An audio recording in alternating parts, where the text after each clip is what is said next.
காஞ்சிபுரம் காமாட்சி அம்மன் கோவிலுக்கு மாசி மாத பிரம்மோற்சவ திருவிழா மற்றும் வார விடுமுறையொட்டி ஏராளமான பக்தர்கள் குவிந்து நீண்ட வரிசையில் நின்று சுவாமி தரிசனம் செய்யக்கூடிய காட்சிகளை நாம் பார்த்து கொண்டிருக்கிறோம்.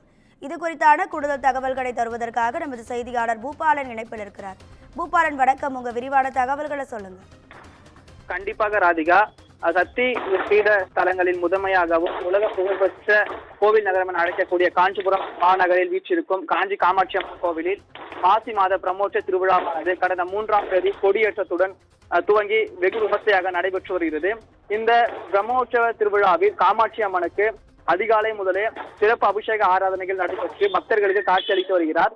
இந்த பிரம்மோற்சவ திருவிழாவில் உள்ளூர் மக்கள் என்று வெளி மாவட்டத்தை சேர்ந்த பக்தர்கள் தினந்தோறும் சாமி தரிசனம் செய்து வருகின்றனர்.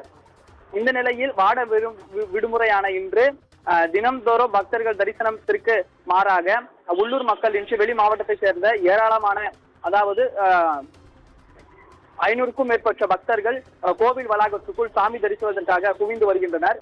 மேலும் சாமி தரிசனம் செய்வதற்காக கோவில் நிர்வாகம் சார்பில் பக்தர்கள் முந்தியடித்து செல்லாமல் ஒழுங்குமுறையில் செல்ல வேண்டும் என்பதற்காக அவர்களை ஒழுங்கு வரிசையில் நின்று சாமி தரிசனம் செய்வதற்கான ஏற்பாடுகள் அனைத்தும் செய்யப்பட்டிருக்கிறது.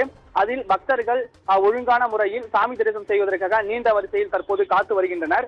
மேலும் சாமி தரிசனம் செய்த பின்பு உற்சவ காமாட்சி அம்மனும் தரிசிப்பதற்காக நீண்ட வரிசையில் காத்து வருகின்றனர்.